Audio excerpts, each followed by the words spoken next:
Hey, Pardon My Take listeners, you can find every episode on Apple Podcasts and Spotify. Prime members can listen ad-free on Amazon Music. On today's Pardon My Take, we have former Oregon Duck, former Detroit Lion, third pick in the draft, Joey Harrington. Possible jeans model on the show. Great interview with Joey. We brought him up a couple weeks ago just randomly. So he reached out, and it was awesome to have him on. Talked about his entire career and what maybe went wrong. Great interview. Also some good insight on Nick Saban as an NFL coach. We have Monday Night Football recap, hot seat, cool throne, and the return of Guys on Chicks. And we're brought to you by our friends at Dat Chat. Dat Chat is an awesome new social networking and messaging app that a bunch of us here at Barstool are now using. It gives you ultimate level of privacy. You can send a bunch of, maybe like last week, and you sent a bunch of drunk texts you regret. Well, you can self-destruct all of them and pretend like it never happened. Sending private pictures. Dat Chat is great because no screenshotting allowed. You want to talk about something private with Billy? He's on Dat Chat. You can hit him up. Maybe talk about going into war mode with Billy, or how to genetically alter frogs. Billy's got it all on Dat Chat. To make their vaginas bigger. Yes, go download the app now and make sure to join our show page to talk all things our show. You just did something to my ears, Hank. That's okay. Go to Dat Chat. If I were gonna Dat Chat you right now, I'd be like, Hank, what the fuck did you just do to my headphones in the middle of my ad read? But that's okay. No spoilers. I feel like I'm in basketball sometimes, where like we're just trying to see if you can get me off my mark. It's during the psych ad out. reads. It's the psych out Yeah, thing. the psych out. Big You're cat. talking about frog vaginas, Yep. and Hank's changing the levels in my ear. No spoilers, but there's one character on Succession that probably wishes that he had Dat Chat before another character saw the message that was sent. Yes, that's not me, Hank. I'm not fucking doing it. I said I'm not no doing spoilers. It. I know PFT's going to do it, but I'm not going to do it, I'm not Hank. going to, actually. I had a Succession thing as one of my hot seat cool throws. Took it out for Hank. All right, so download Dat Chat for iPhone and Android. And all of the listeners. And yes. Download Dat Chat for iPhone and Android in the App Store right now, or go to datchat.com/barstool to get more info and download Dat Chat. Okay, let's go.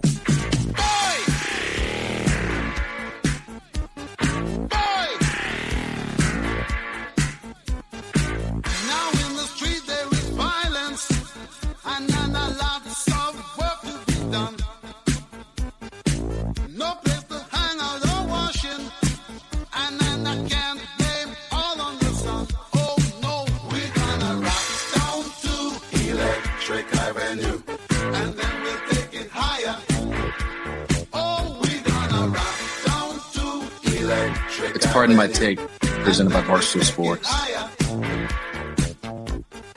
Welcome to Pardon My Take, presented by Tostitos, the greatest chip and dip in the world, the official chip and dip of the NFL. You're not watching football right if you're not doing it with Tostitos. Today is Wednesday, December 15th, and the Los Angeles Rams are back. No longer frauds. They got their big win. Matt Stafford gets a big win against a good team on Monday Night Football. He was throwing dimes. Aaron Donald was incredible, and I don't want to say anything that will hurt anyone's feelings, but Kyler Murray does have interceptions where he's too short. Well, he looks shorter in the red. I think when he's wearing the all red strip that they've got, that takes away at least like 6 to 8 inches. His head looks bigger with the white helmet. He actually does look like that meme. I don't know if it was Barstool Gooch that actually came up with that Photoshop originally, but the tiny Kyler Murray where he looks like so cute. He looks like a cute little baby from like Super Baby Yoda. Smash Brothers. Yeah. And he actually looks like that when he's wearing the red uniform at home. The Cardinals really just have a home problem. I think they do. They're really good on the road. They're 3-3 at home. And I know a lot of people were upset and annoyed at the yelling guy that they had down in Phoenix that was just screaming at the top of his lungs. I like that guy. That guy was the only guy that was bringing the fucking noise. Yeah. That's a guy that should be celebrated. I actually think that the fact that we could hear that guy yelling so loudly, that ties into their home field advantage problem, because everybody should be yelling as loud as that guy. Or he's just sitting next to a microphone, which it sounded like he was actually eating the microphone at times. We shouldn't be able to pick out that one dude yelling you need to have louder fans at home. I'm putting this loss on the entire city of Arizona. It was, I mean, Kyler Murray didn't play well. They just made mistakes. Like, those 2 interceptions were, you can't have an interception on the 5-yard line, and the interception where Leonard Floyd, like, that was the one where you're saying, listen, Kyler Murray's really, really good. There's no doubt that he is a franchise quarterback, but there are plays where you wish he was a few inches taller. I think that's totally fair to say. Yeah. I wish he was a little bit taller in that one instance where he was trying to throw it over Leonard Floyd. And it's not even that he couldn't see over Leonard Floyd. It's like he didn't understand that Leonard Floyd could easily jump up and catch that because Leonard Floyd's that much taller than him. I'll give you a counterexample, though, Big Cat. I think that there was one play. I think it might have even been the last play of the game, but there were some other plays that he mixes Which was in. a sack. I'm aware, Okay. but on that last play, Yeah. he almost got sacked first, and he's able to duck under sacks more easily because he's 5'10 or 5'9 or whatever. It does happen a few times a game where somebody will come in and they don't know. It's very hard for a defensive lineman to hit Kyler Murray in a way that's legal by Roger Goodell's new rules of the game. Yeah, no, So, he's slippery, and he's so fast, and he makes so many awesome and his plays. head is at shoulder level for him, so it's tough sometimes. He's able to duck underneath a lot of these sacks. He ended up really just falling down on his own on that last play and got the sack at the end of the game. But I think sometimes his height works to his advantage in a weird way. Yeah, I would take that. That Leonard Floyd pick. That was like, a short. Are you doing, that was a dude? short Like, interception. what are you doing? Yes, he can clearly catch that. Also, I like the fact that Kyler Murray's a little shorter because it makes James Conner look like the largest running back of all time. Mm-hmm. Like I had to go look up his height because I was like, is James Conner 6'5"? He's only 6'1", but he looks so tall because he runs in an upright position and also he's standing next to Kyler Murray. The big story, though, from this game, like, obviously everyone knows Aaron Donald's incredible. He completely wrecked that game multiple times. They should count, by the way, blatant holds should count as sacks for the defensive lineman. Yeah. Like, there was a couple times where the guy had to wrestle Aaron Donald to the ground. That was the only way that he wasn't going to give up a sack. But the big story of the game, for me at least, was Matt Stafford playing lights out, making huge throws time and time again. And we all know the Matt Stafford stat where against good teams, he has not performed well in his career. That's a lot of Lions. But that was a big, big game for Matt Stafford when the questions were starting to be asked again. I think Detroit fans are probably rooting for Matt Stafford, right? I'd actually like to hear from Detroit Lions fans. Are you getting like vicarious pleasure out of watching Matt Stafford actually win games for a change? Do you want him to get a Super Bowl, or are you kind of like bitter, like, yeah, you broke up with your girlfriend, but then she like had a major upgrade, and now she just married a billionaire? I think they're absolutely rooting for him because he left the city in on good terms. You could see how much Detroit meant to him. I think he's still doing a lot of charity work there. Like, that was one of those, hey, maybe it's just good for both of us to walk away from this. Yeah, fly away, free bird. Right. I'm rooting for you. I think so too. I think that Lions fans, that's kind of the one thing that they can have sometimes is occasionally, if your best players don't retire first, when they go somewhere else, you can root for them. Yeah. Now, a guy like when they do the rent a player, like when Kyle Van Noy comes from the Patriots, they do that a lot. They just like borrow players from the Patriots, give them money, and then the Patriots players go back to New England and win. I don't think they like those guys, but a guy like Matt Stafford, yes, I think it's tough not to root for him. And when he was connecting deep, that one pass that he had to the guy's son, to Van Jefferson. That was a sick pass. He was so dimes. His arm looks way better than it did like 3 weeks ago when everybody was saying that he was hurt. Yeah, and it was that was a big moment, a big game that has a lot to do with seeding and winning the NFC West, and he stepped up, and he was like, that was one of those games. Aaron Donald's the best player on the field. I think we can all agree on that just because of how much he just wrecks shit. But Matt Stafford was the best offensive player on the field, and he was, Cooper Kupp was awesome. Like, Odell's getting in the mix. I walked away from that game being like, okay, Matt Stafford, that's the Hall of Fame Matt Stafford that I hope gets there so I can pull up a tweet from 5 years ago saying you were going to be in the Hall of Fame. And the other big takeaway is that Brian Griese is still hoping for a field goal towards the end of the game. Yes, he really wanted that. I think he had the over. Yeah, because he over hit with the field goal. He did. He really wanted that field goal on even the drive before they kicked the field goal. He wanted the field goal then. Mm-hmm. He was getting greedy with his field goal requests. Yeah, he was right though. He was right. He was right. They should kick field goals. I mean, Slater's a very good. What's his name? Prater.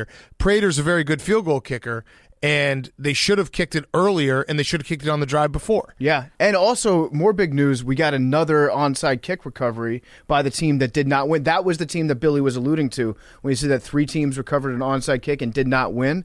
He was just seeing into the future. Yeah, well, no, the Lions also, remember? It was the Giants, not the Lions. Oh, it's the Giants. Yeah. For the record. So there were 4. Now it's 4. Now it's 4. Yeah, Now now it's 4. 4. He, I think they said Prater's like 4 for 15 or something, which feels really good. Yeah, I think he was 3 for 12 going into. It might even be like 4 for 13 or 4 for 14. Crazy. I good. love that little dribbler up the middle.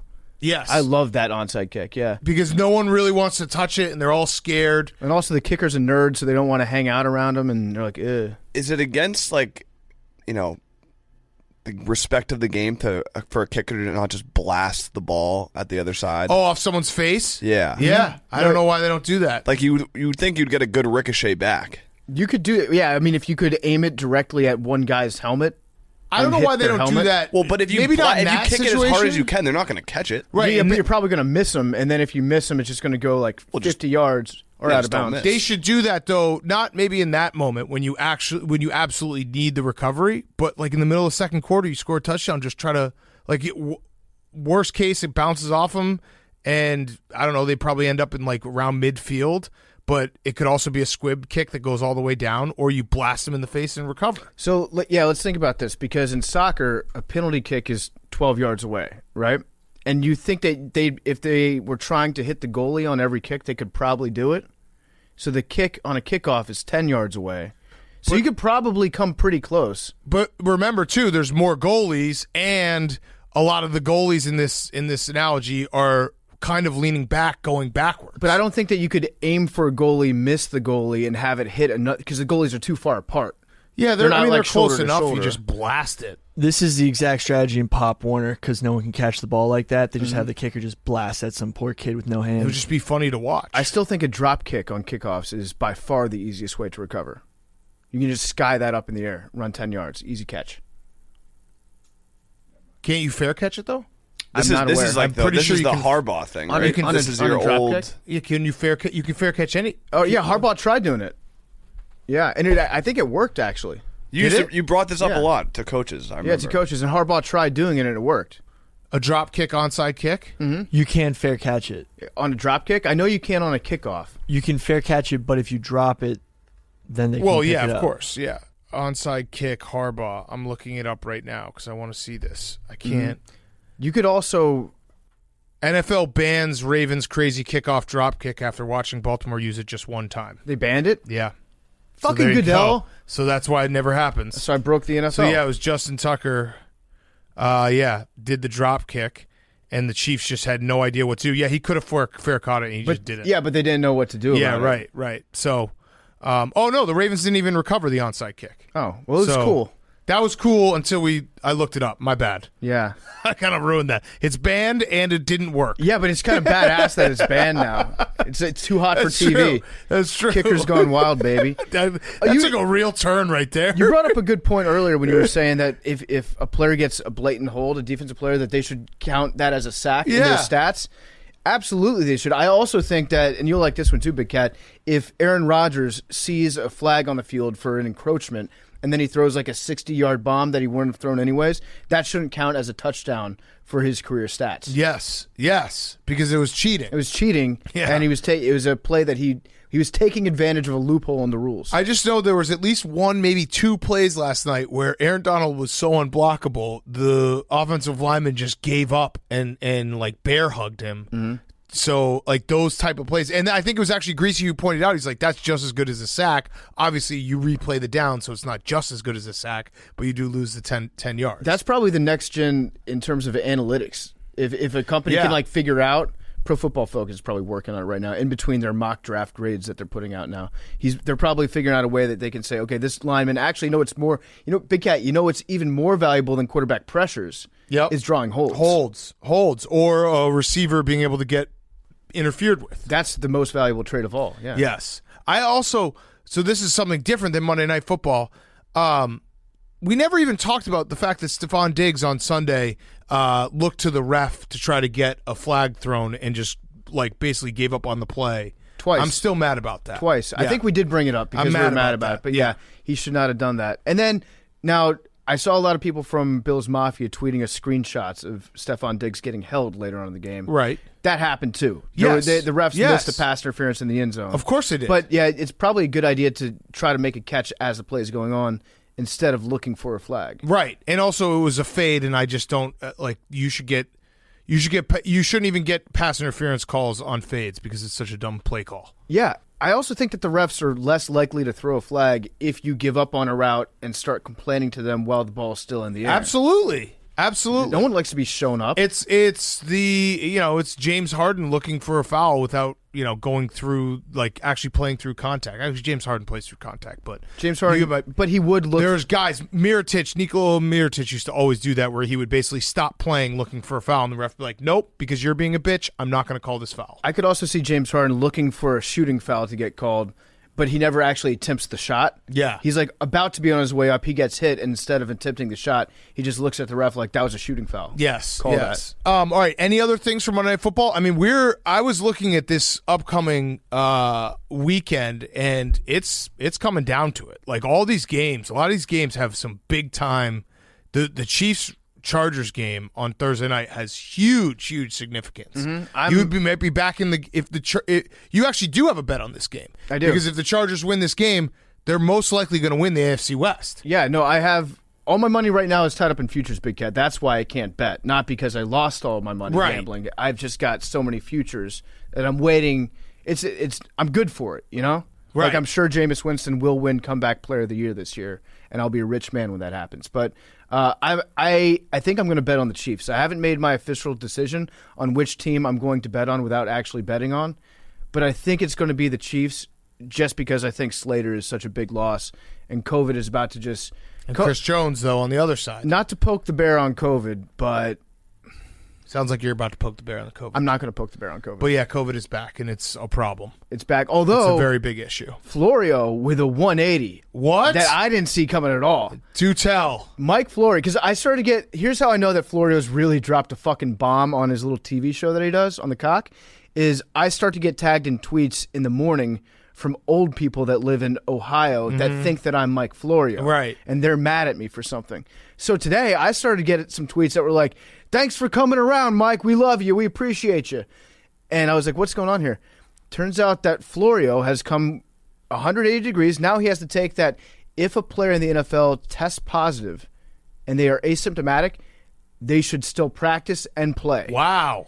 Because Way he said, to go, Mike. He said that there's no evidence of on-field transmission of COVID, which if true, that makes sense then, right? Yeah. If people aren't passing it to each other, but then you have to think like, what about the other people in the facilities? There's other stuff that hurts my brain that when all the details come into play, but I didn't see Mike making that move. Yeah, that is a weird one. He's late in the game. Yeah. The time was about to expire, and he just threw that up. Didn't see that coming that. How awesome would it be if Florio went like full Clay Travis? It would be great. Just a heel turn on everyone's face. Mike, you can do it. It's going to be right around with playoffs coming too. I don't know. They're going to probably have to update their policy. It's going to be bad. Did you see that on Week 18? They're flexing 2 games to Saturday night with playoff implications. I did. Yes, see that. I did. So that would be cool if it was. So it's both AFC North, or it's going to be no, like it's not the same time, right? No, different times. Yeah, but I think they'll do one AFC North primetime game Saturday, one Sunday. Ooh. If I had to guess. Oh, so both AFC Norths. I think there might be an NFC West in there. Wait, week 8. Oh yeah, because week 18 is January 8th. Well, no, they'll do two. They'll do 2 playoff implication games on Saturday. So that might. But I think they'll do. Like the AFC North is going to be the division that. Yeah, it all comes down to. It's going to be decided. Yes, yes. It's going to be great. It's so weird because it's Monday Night Football, but it's on Saturday, and usually they do Thursday Night Football Saturday edition. Right. It's going to be all fucked up. Right. It's going to be tough, but more football. Feels like more football. Yeah, it's actually the exact same amount of football. But they spread it around. But it's not. It's more football. Right. It's like loaded nachos that are sky high or maybe a big plate of them that you can see all the chips. Yeah, what I like about that is I think of more football just like days that I have football Right, on. exactly. You so count this the is a days. more day of football. Yes, and we have bowls coming up, which will be great. Okay, let's do hot seat, cool throne, and then we will get to Joey Harrington. Talk to him. Great interview with Joey Harrington. Very excited for people to listen to it. Hank, the happiest boy that ever did live. Henry Lockwood. Hot seat, cool throne. Thank you, Big Cat. You're in such a good mood. I'm always in a great mood. And I just want to, I know there's a lot of people going through a lot of things and might need a little motivation. So just think big, trust yourself, make it happen. We're getting Nice. Make your bed. Yeah. My hot seat is the ACC, the Atlantic Coast Conference. A premier conference, our What sport? entire livelihood. Well, they're joking football this cross-country. year. Yeah, cross-country Joking dynasty. football this year. In basketball, thank God for Duke, because they're the only team that's even decent in the ACC.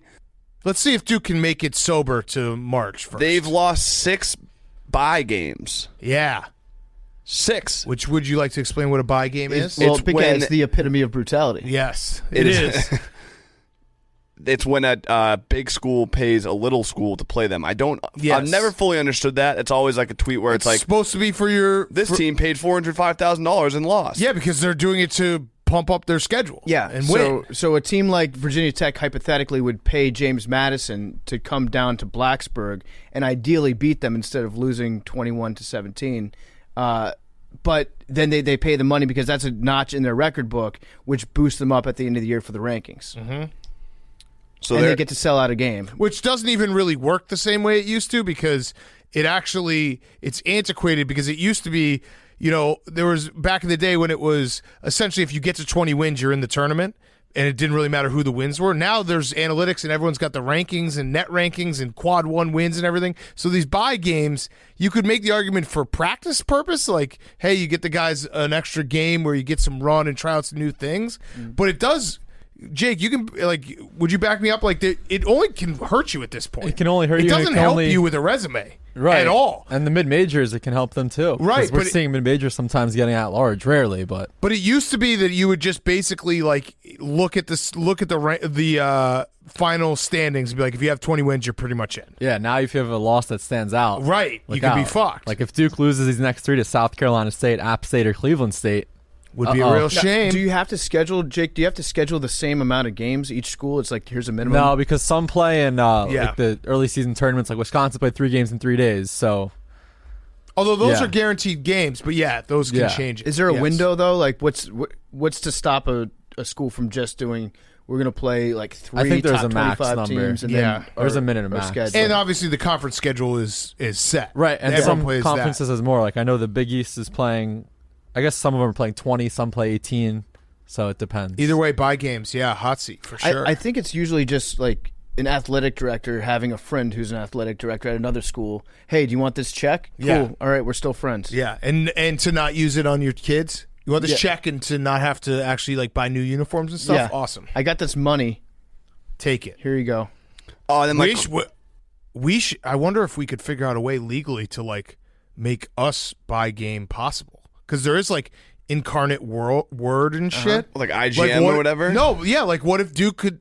If we're like, hey, Duke, for $300,000, you can schedule a part of my take and beat the fuck out of They him. would never answer your call. We hire Bishop Thickamore. Why? Because I would buy beer for Paolo. Disgusting slander For Pablo. you've put against a What's his name? promising Paolo program. Banchero. But yeah, I would buy beer from him, and he'd probably get so drunk that he gets cramps and he can't compete anymore. Either way, it's bad for the ACC. I think coming off the fact that they were a joke in football this year too, just it's tough. It's tough if you're bad days for the Atlantic Coast a Conference. power conference.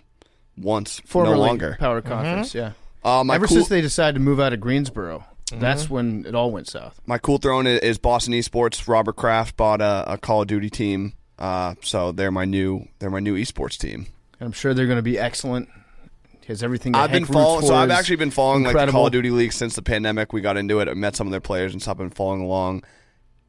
They basically didn't have a 12th team. It was a disaster. The league's in total shambles. They're everyone says that buying these roster spots is a waste of money. All these things, and I would have agreed with them until Robert Kraft bought the 12th Now it's a spot, smart and now investment. it's genius investment. I'm all the way in. Boston esports to the moon.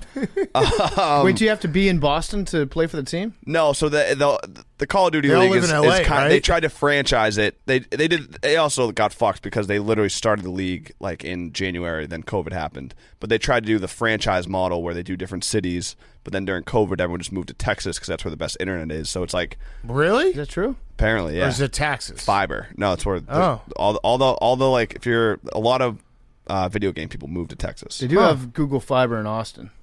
something like that. Yeah. But yeah, so the Call of Duty League is a shit show. Not anymore though, because Robert Kraft's involved, and Boston esports to the moon. My other cool throne is the under in the West Ham Arsenal game. Oh, good pick. Thank you. That's Hank's a soccer sharp now. That's tomorrow, though. Today. It's today, Wednesday. Are you sure? Yeah. Oh, what time's the game? 3:30, I believe. I think it's Wednesday. Oh, today you mean Wednesday? Yeah. Yes. It's not happening right now. No, Correct. I would not Right. give a pick for. Got it. Retroactive Yesterday. pick. Yeah. Got it. That's Okay. So, Hank, you've been doing a lot of research on soccer games? Yeah, I'm just a big footy fan. You guys know me over the years. Huge footy guy. Been on a heater the last couple of days, so I'm just gonna try and keep it going. Love it. Hank Ladwood. Yeah, Take that under. Thanks for the lock, Hank. you're welcome. Appreciate it. That's what I do for you guys. Yeah. because I care. Yeah, you do. All right, PFT, your hot seat cool throne. My hot seat is manners. I'm putting manners on the hot seat. There was an ugly article that came out in the Washington Post earlier today about the falling out between Dan Snyder and Bruce Allen, former president of the Washington football team. And this is maybe the most hilarious on-the-nose Dan Snyder anecdote that I've ever heard. So they're engaged in like a lawsuit going back and forth on a bunch of stuff. And it said that Snyder's grievances with Allen range from conspiratorial to petty. So when Snyder hired Ron Rivera, Bruce Allen sent Ron Rivera a text saying, "Congratulations, Ron. I'm very proud of you, very happy for you. This is great." Dan Snyder found out that Bruce Allen congratulated Ron Rivera and got pissed off that Bruce Allen didn't send a text to Dan Snyder congratulating him on hiring Ron Rivera Got it. at the same time. So then they're going back and forth with all these discussions and all these different stipulations for the lawsuit. And Snyder put in writing in a letter to Bruce Allen, I understand that Mr. Allen has agreed to send a text message to Mr. Snyder stating congrats on the hire. As a condition for them settling their lawsuit with each other, he still wanted Bruce Allen to text him saying congratulations on hiring Ron Rivera. And I agree with him. Yeah. I think it's a disgrace. It's indicative of why Bruce Allen was probably fired, that he's the type of person that doesn't have the morals to congratulate somebody on making a good hire of another person. And apparently Bruce Allen has not agreed to that stipulation. Well, Dan Snyder didn't hire him. Dan Snyder hired Ron Rivera. Did he though? Yeah. What do you His mean? wife did, because his wife handles day-to-day operations of the team. Who did Bruce Allen congratulate? Bruce Allen congratulated Ron Rivera on getting hired. Oh, Yeah. And I that- like this. Like if you're a rich dude and you get in all these legal trappings and you're just dragging shit through court, why not be as petty as possible? Yeah, I love it. I think that Dan Snyder is right. He deserves to be congratulated for getting something right from time to time. Yeah. Yes. So Dan Snyder, Yes. you know what? I'll be the bigger man than Bruce Allen. I've probably done worse shit to you than Bruce Allen's ever done. Said worse things at least. Congratulations on hiring Ron Rivera. I'm very proud of you. I'm going to double that. Congratulations, Dan Snyder, on hiring Ron Rivera. Hank, That's you an want a match? incredible hire. all thumbs up the message. Okay, thank Okay. you. Thank Congrats, Dan Snyder. you. Thank you. Congrats. That counts. My cool throne is making material mistakes. UEFA was doing their Champions saw League this. draw. Did you see that? Yeah.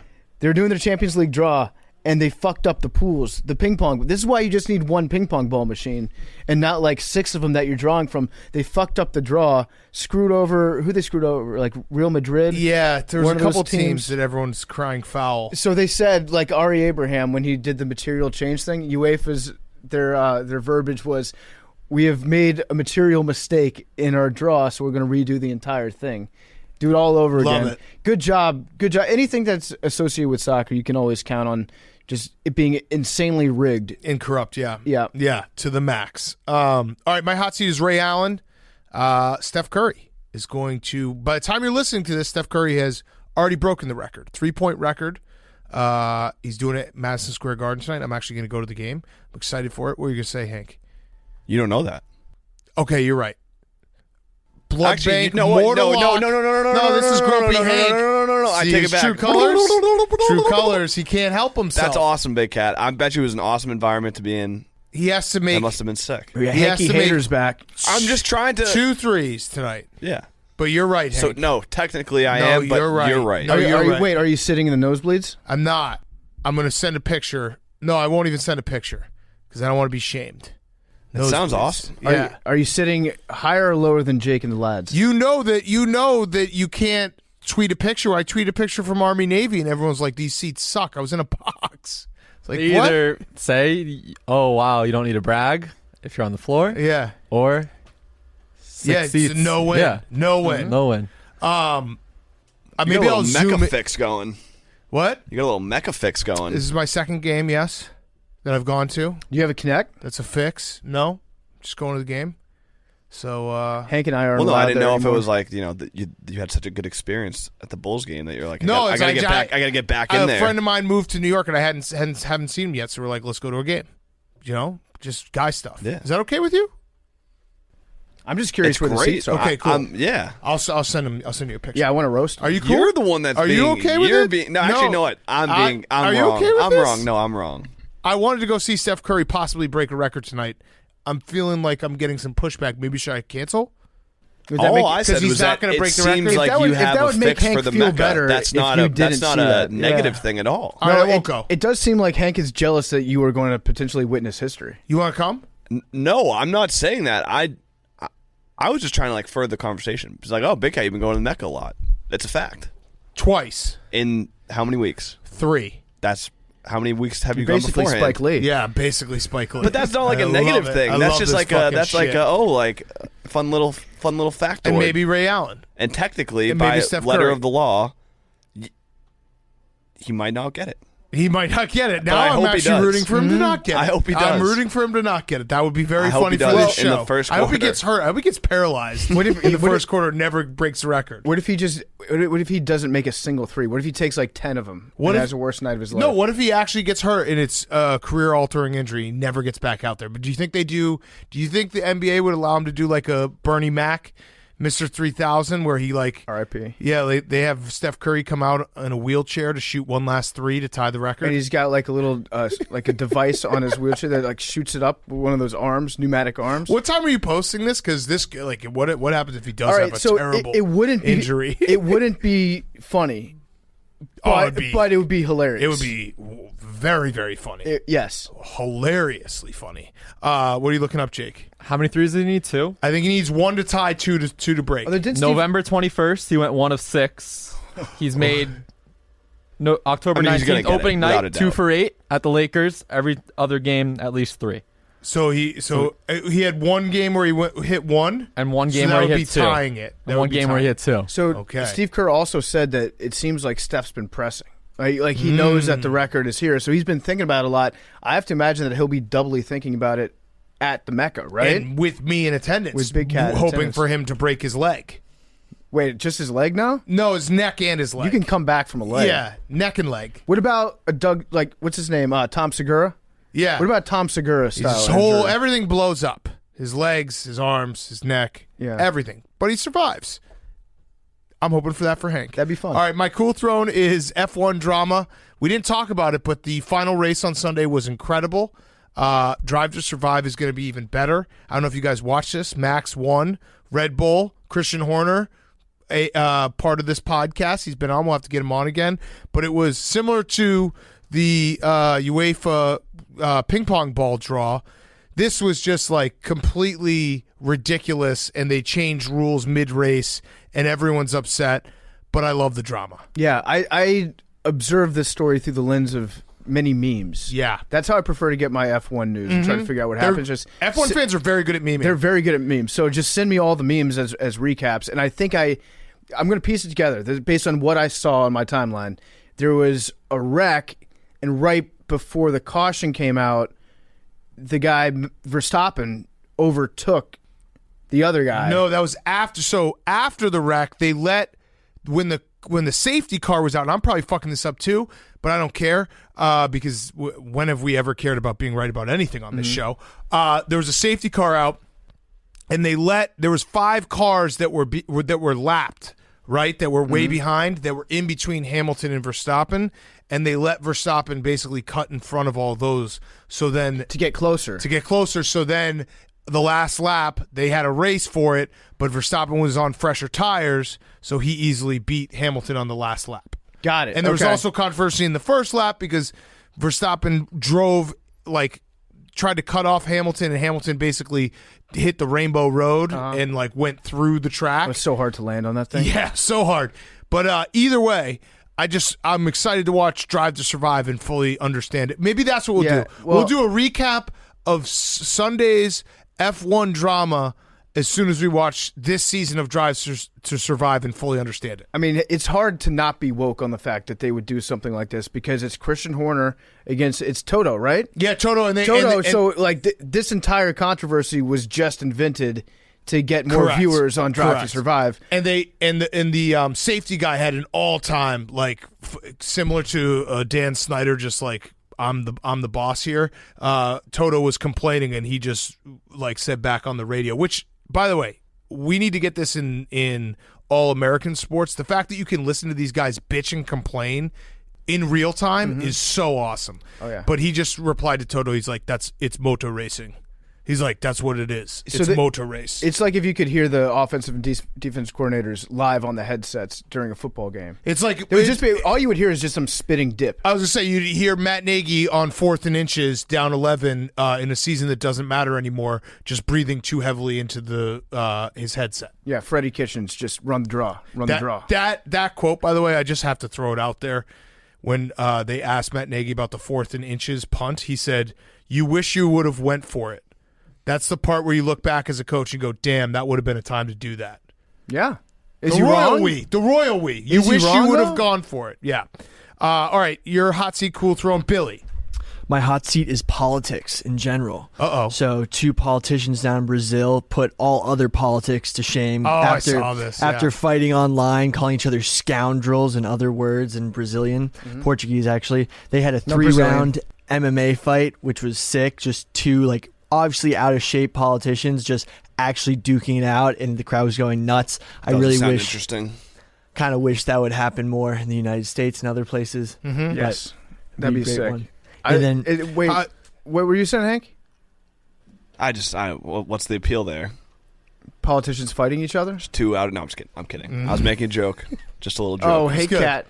Rough and Rowdy. That was a joke. It sounds electric. We should try to get politicians to fight in Rough and Rowdy. I want to see local town officials, or at least city officials. At least Don Trump Jr. and Hunter Biden fighting. I beat the shit out of Bill de Blasio. They probably just end up partying together, and banging the same whore.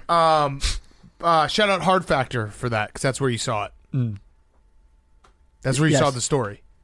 Yes. Subscribe to Hard Factor. Yes, you saw that the story. best daily news podcast in the world. I saw it there. I assume you saw it there. Yes. Okay. We're working on crediting our sources. Wait, Billy, you were about to not credit Hard Factor? No, my best friends in the world. I'm actually crediting the blogger Reegs on Barstool because he also blogged it. Okay, that's where I saw it. So I wanted to give them credit.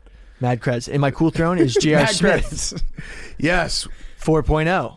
Let's go. Incredible. That's huge. Yeah, he also wants a Jordan NIL deal after posting a 4.0. For some reason, those are connected. Yeah. But he's a golfer. Okay. And he's a good student athlete. He should get an academic NIL deal, like getting a 4.0. That's sick. That's Good way for more JR. impressive than Yes. And my other cool throne is smelling salts because Matt Prater ripped a smelling salt before kicking that field goal at the end of the game. It was very just funny. pretty sick. Mm-hmm. Yes, it was very funny. I love it when kickers do that. That's really the only workout you should be allowed to do as a kicker. Yes. Enough of these curls for the girls. You should be allowed to squat too. You should be allowed to squat and then rip salts, and that's it. Jake. Stop me if you've heard this before. My hot seat's Urban Meyer. Oh! So the latest chapter to this is he was asked on one of his defensive players, Andre Sisco. He said he's playing a little bit more, I believe. I don't have his numbers in front of me. Did not step on the field. That's loser talk to have to worry about that. That's Fair. Details. He's got guys that worry about his details. And shout out to Memes for the Urban Meyer video. The Urban Meyer Crushed it. Hitler video is amazing. So good. Yeah. Perfectly done. I was telling memes earlier today that's one of those memes that was real hot in the streets back in like 2010, 2011, and then it totally fizzled out. I don't think he even knew what it was. Yeah. Yes. And I think we should bring it back sparingly. Yes. Like a few times a season. The icing on the cake was when they cut to the woman crying in that Yes. video, and it was alluding that it was Trevor Lawrence. Spoiler. Very, very cute. The reaction too is it's kind of like Billy at the urinal. People are like, "Isn't comparing Urban Meyer to Hitler a little too far?" No. As if like that wasn't like Well, they don't- it was every single video Yeah, for those like people a don't year. understand. We did it for everything. Yes. Every single person was Hitler for an entire year on the internet. Mm-hmm. It's like I'm trying to think what story right now. People would be like the administrators at J.R. Smith's college when they find out he gets a 4.0. That's Hitler. Being like, what do you mean he got a 4.0? Or They would use it for everything. The AD of a team that just lost a bye game when finding out the final score. Yes, exactly. Everyone would get that constantly. Okay. My cool thrower is the Georgia Southern Big women's cat when Hank basketball finds team. out that Hank bet against his team again on Sunday. Yeah. So the Georgia Hank when he just wakes up. What do you mean I'm up? What do you mean I have work? Everyone out. Everyone out except for Big Cat and PFT, so I can bet against their favorite teams. No, I haven't worked a day in my life. Sorry, Jake. It's okay. The Georgia Southern women's basketball team's on my cool throne. They beat a school named Carver College 133-15. Carver College went scoreless in the second quarter. It was 60-5 at half. It was 99-9 at the end of the third quarter, and they won 133-15. Oof. Jake, And got the sportsmanship people on Twitter. Oh, Oh, fired they're up. the worst. Yeah. They're the worst. Yeah. So you. No. Yes, for this correct. situation, like in Correct. football, you can kneel it. In basketball, what are you going to do? Not shoot the basketball? Well, like, there's a shot clock. I'm guessing that with Well, the there's a shot clock, play clock. they probably didn't have to shoot as many times as they did. Also, apparently, they pressed. Well, that would be that would be another definitely one. be part of it. But I mean, if you don't like it, stop it. Yeah. Right. But it's like I the have a home dumb run thing. question, Jake. Why do women's basketball teams play quarters and men's They play changed halves? it a few years ago. I don't know the exact reason, but More timeouts, more probably yeah. commercials. They don't do a 1-and-1. Ooh, Ronald Reagan finding out why his wife is trending. That's a good one. That yeah. would definitely be used. Mhm. Throat goat.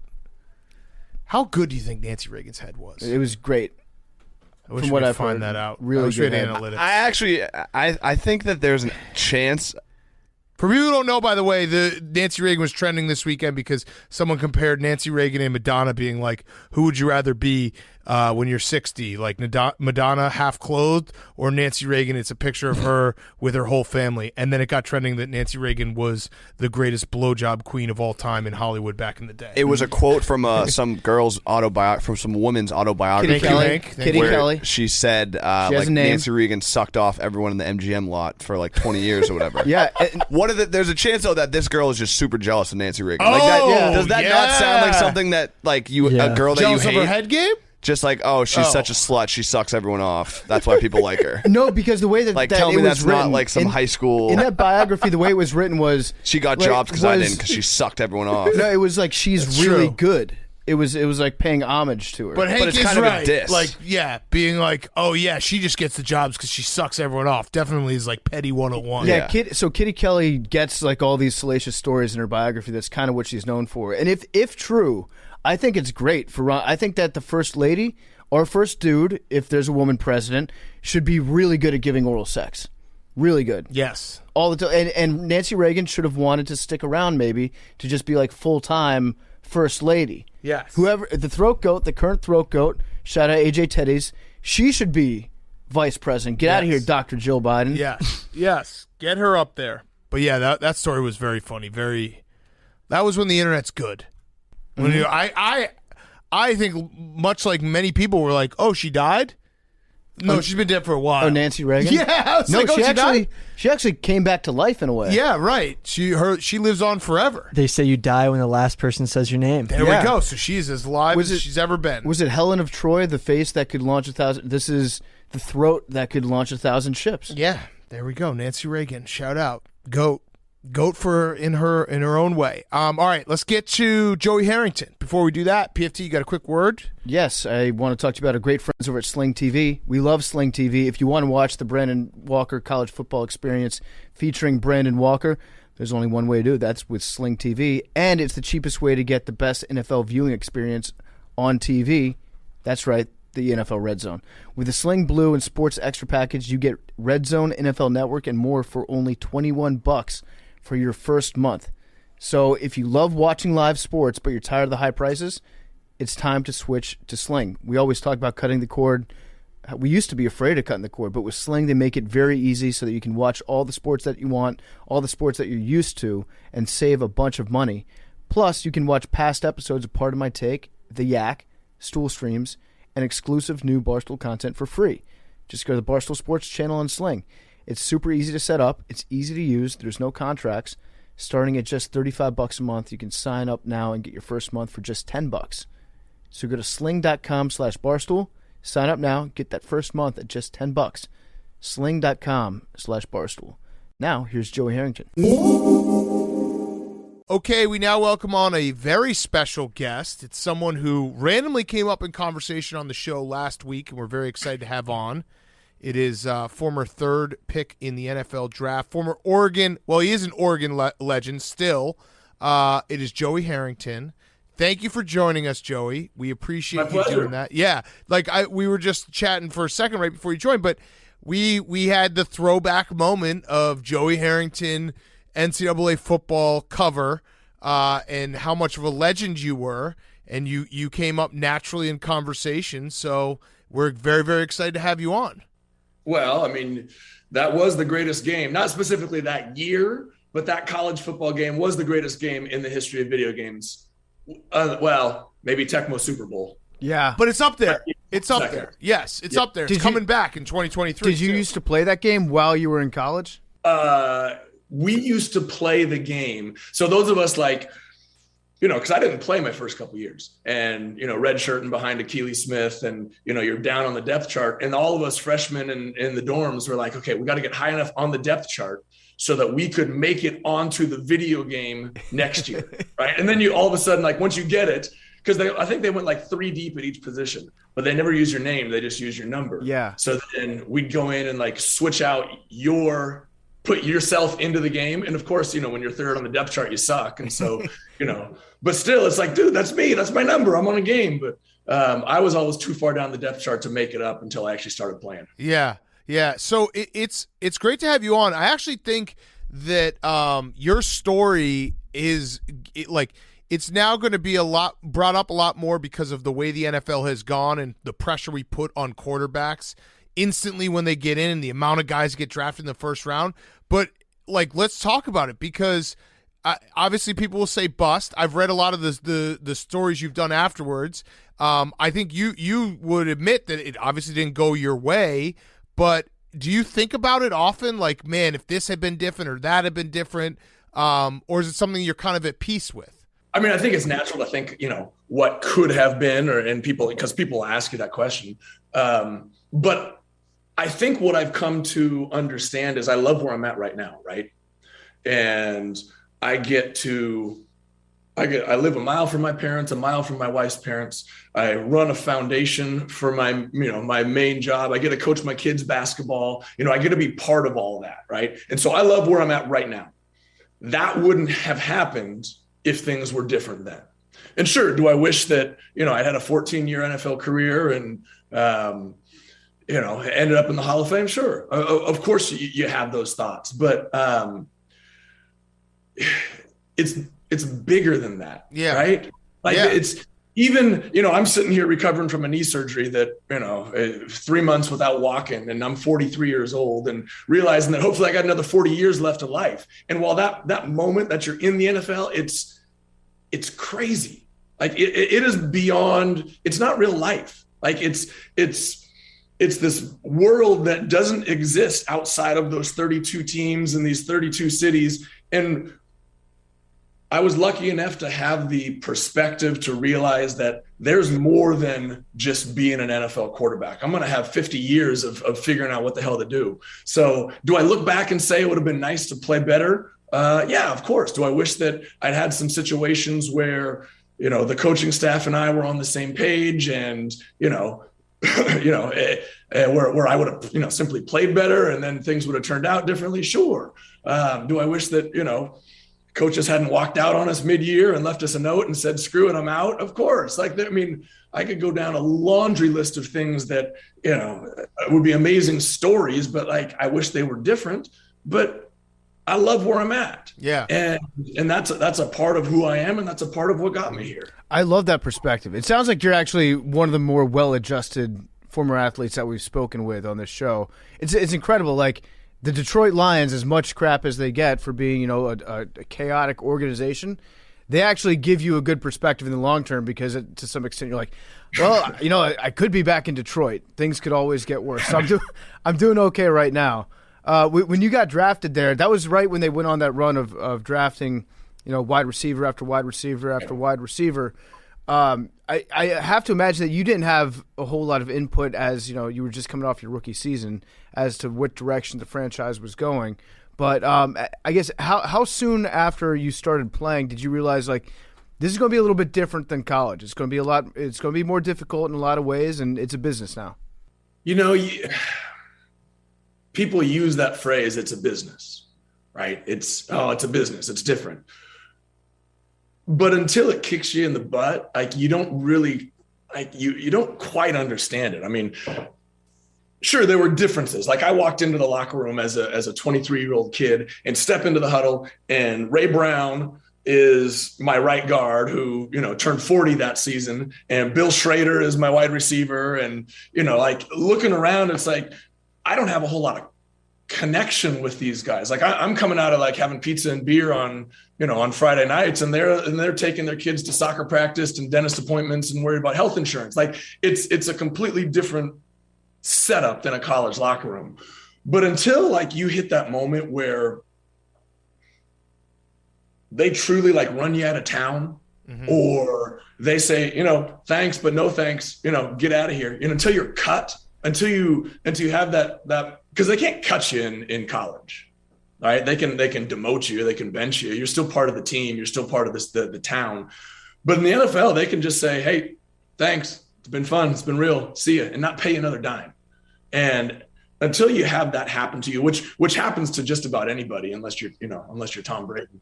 I don't know that it truly sinks in that this is a business, right? It's not until you have something affect you and your family and you realize man, I gotta move. I can't even live here anymore. That's a big difference from college. And so it happens to everybody in the league, with the exception of Tom. But it's still football, right?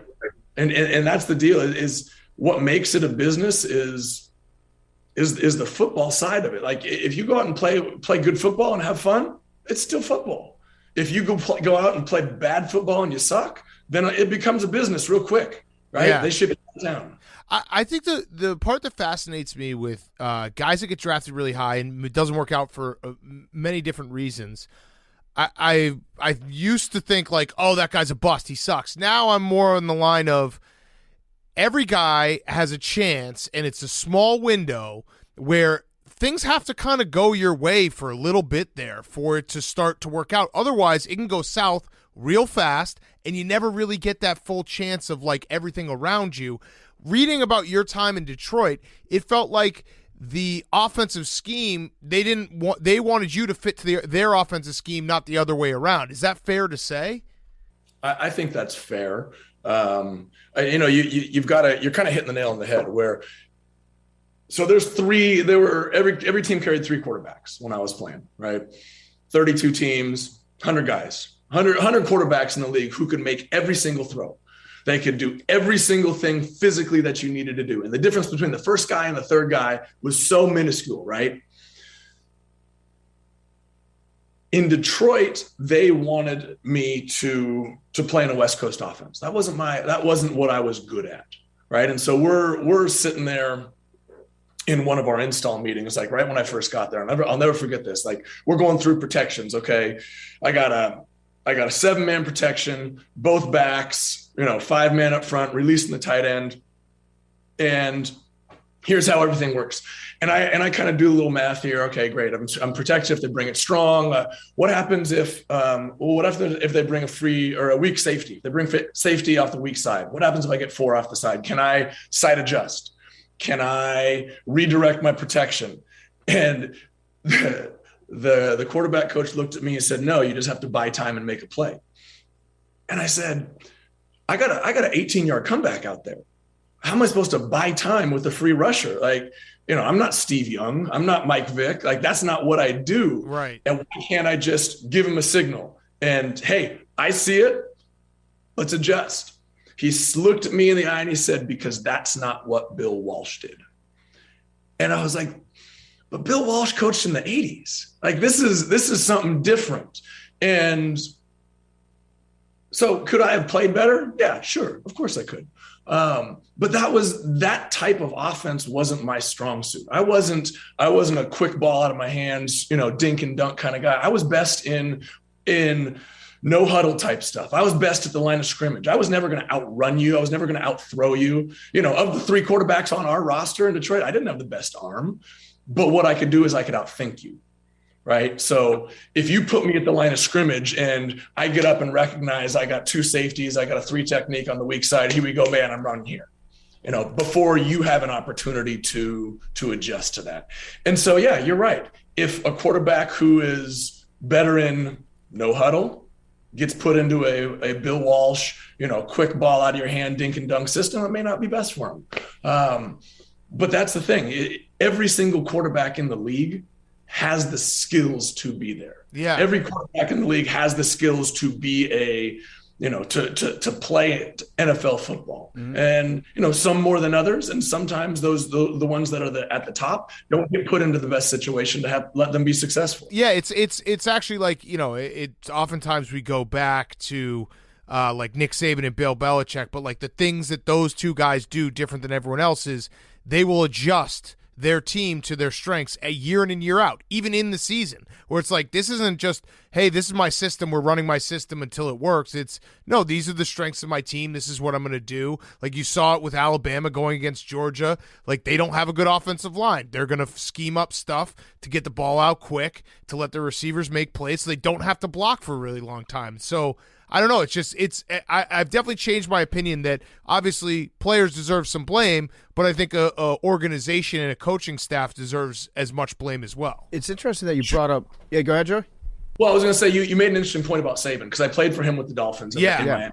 I was there the year that he left Miami to go to Alabama, and you're right to a certain point, right? You're right that he will adjust and he will recognize what he needs to do week to week, but there's a foundation that exists, right? He talks about winning football, play winning football, do this, and this, and you have a chance to win.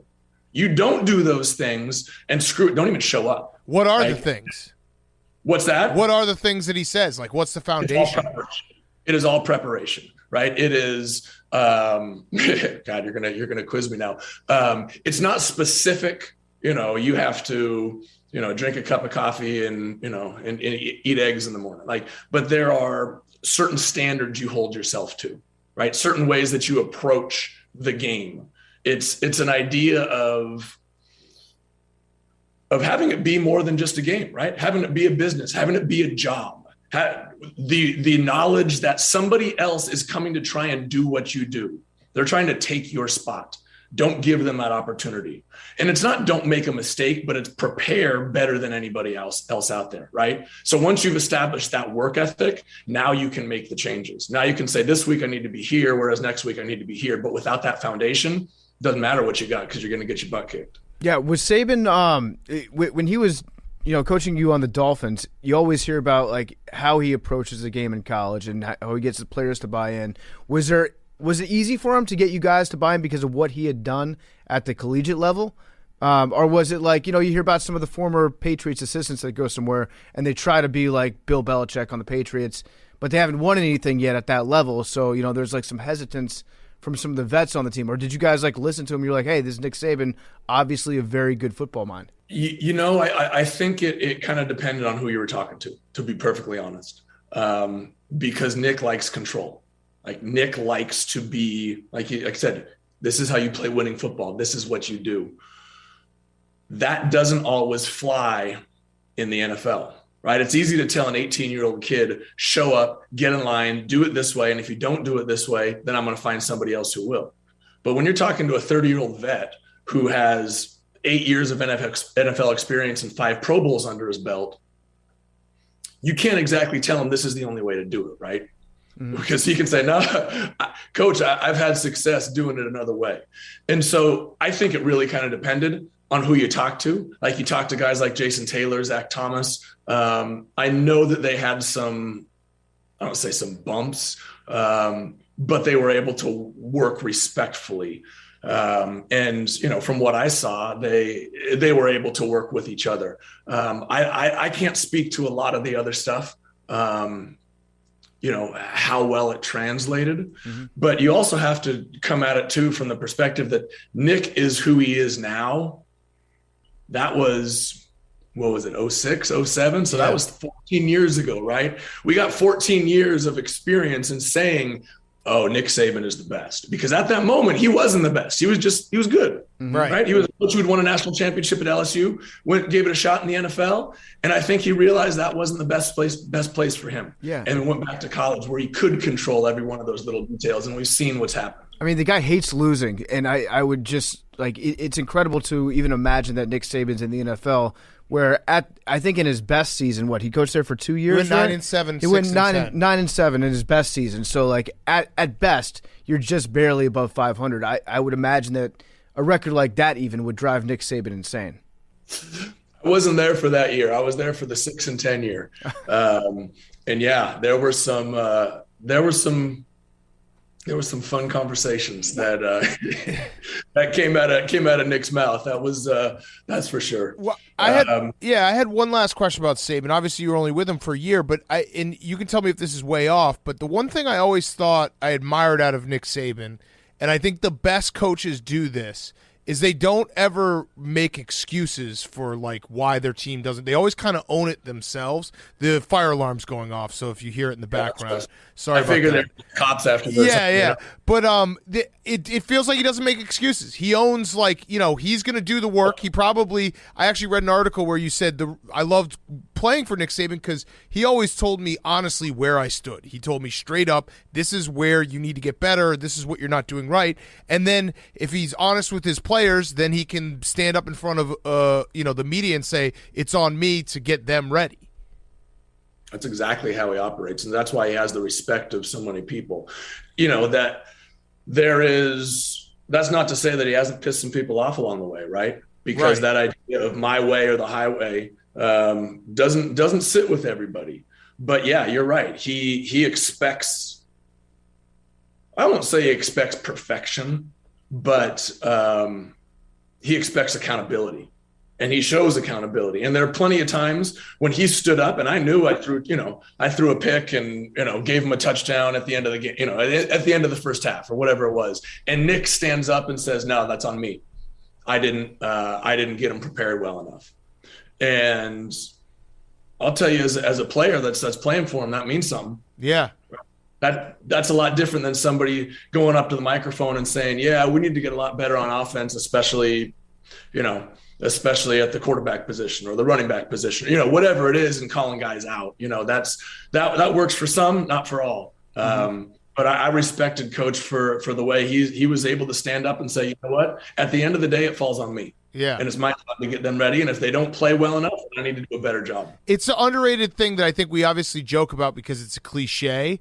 But you can notice the good coaches will say that, and then the bad coaches will find a way to almost squirm around it and be like, "Wow, this is a problem, and this is a problem." It's like, you got to just you're the coach. The buck stops with you. You know why? Because it's all about it's CYA, right? It's cover your ass. Yeah.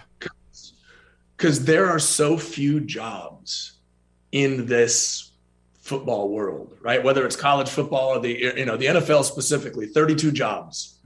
You got 32 opportunities to stay there as long as you possibly can. And that's part of what makes that business difficult and what makes it such a departure from college football, where in that college football locker room, it's your 100 guys and your coaches, and that's it, and no one's getting in there. In the NFL, people realize that there's a 7-figure paycheck coming to me if I can stick around for another year. Yeah. Right. So if I can push the buck to somebody else, then that gets me a little bit something more for my family down the road, and that's real. That's the reality. Yeah. And so after you were in Miami, you alluded to this earlier, but you went up to Atlanta, and you were signed there to back up Michael Vick. And Bobby Petrino had just come in that offseason, had a lot of success in college. They wanted him to coach Michael Vick and use his mobility, all that stuff. And then, record scratch, like 2 months after you get signed, Michael Vick gets arrested for dogfighting. And now you're going to run Bobby Petrino's offense, and you're having to learn all of that. First of all, like, what was it like, the days and weeks before the indictment came down on Michael Vick? Like, were you guys completely caught off guard, or was there some sense in the organization that you might have to step into a different role? I think it's fair to say that I was completely caught off guard. And let me say this. So there's a couple different things here. First of all, with me and Mike, I came in to be his backup, right? After getting, after all the mess in Detroit, and then, thinking I'm going to Miami to kind of reset, and then Saban leaves and everybody gets cleaned house. I'm going to Atlanta thinking, okay, this is my chance to reset. No one's as stable as Mike Vick. No one's taking his spot. I can truly just kind of sit and recover. I don't want to, I don't say put my nose in it. Like, I didn't want to get involved, but it started to kind of trickle, like a little bit here, a little bit there. And then it starts to build momentum, and to the point where it's like, I got reporters asking me questions about Mike. I was like, man, I don't know. I can't answer that. And so I asked Mike, I was like, look, buddy, like, I don't want to get in your business, but I want to know how I should handle this for you, right? If these questions come to me, because I don't want to say something that, is wrong for you. And there was a feeling of, kind of like, I'm going to be all right. Like, it's going to be fine, that he shared with me. Well, come to find out, it wasn't fine. And actually I love Mike's story, like, because he was such a great guy. And the fact that, I don't want to say it was good that it happened to him, but the way that he responded from it, and the type of person he is now, and the way he responded in his career, I mean, I got nothing but respect for that guy. It's amazing what he went through.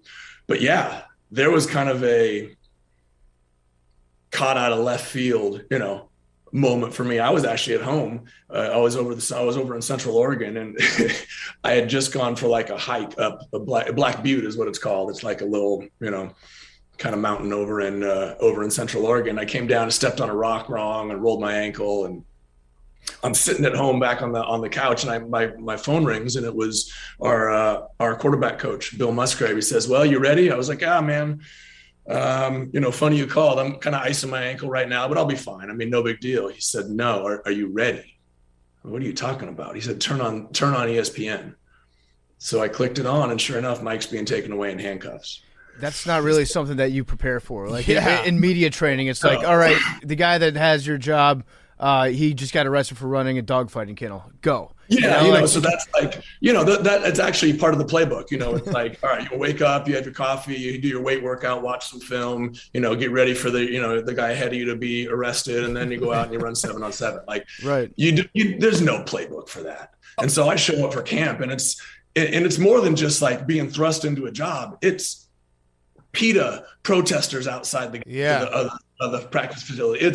There were airplanes with like big signs circling the practice field, like, your new name is the Atlanta Dog Killers. And it's like, man, what the hell is going on? You're like, I just wanted to be a backup. I just wanted to get on the Matt Schaub level where I sit behind Michael Vick for 6 years and then get a nice contract somewhere else. And the best part is Bobby Petrino's the coach, who is not he's ill-equipped for everything. Yeah, he was unprepared. He was unprepared to so unprepared for that situation, but he was unprepared to be an NFL head coach. I mean, that's the thing. Like we talked about with Nick and, being straight up with someone and talking to a, man-to-man conversation. We had a team of vets. I mean, it was Warwick Dunn, it was Algie Crumpler and Wayne Gandy and John Abraham, Lawyer Malloy, Keith Brooks. I mean, we had vets on that team. And after a couple of weeks, Crump and Warwick came up to me like, look, you got to go talk to Bobby. Because we would install like 1,200 plays and then run like 6 of them in the game. And we don't know what the hell we're doing. Like, who are we? What kind of team do we want to be? Like, we're practicing all this stuff, and then we run like this tiny little bit of it. So I went up and I talked to Bobby, and I said, hey, look, I'm bringing a message from the team. This is not, I get it. I understand. I'm ready to do whatever you want to do, but this is what the team is telling me, and you need to know this. And so he said, all right, cool. Let's pare down the ready list this week. Let's cut this. Let's cut this. Great. I left there thinking, that was a good meeting. Like this is going to be a positive step. I showed up for practice the next morning and Hugh Jackson, who was our OC, and Bill Musgrave are sitting in the QB room, and they're just like coffeeed out and bags under their eyes. And I was like, man, what's going on?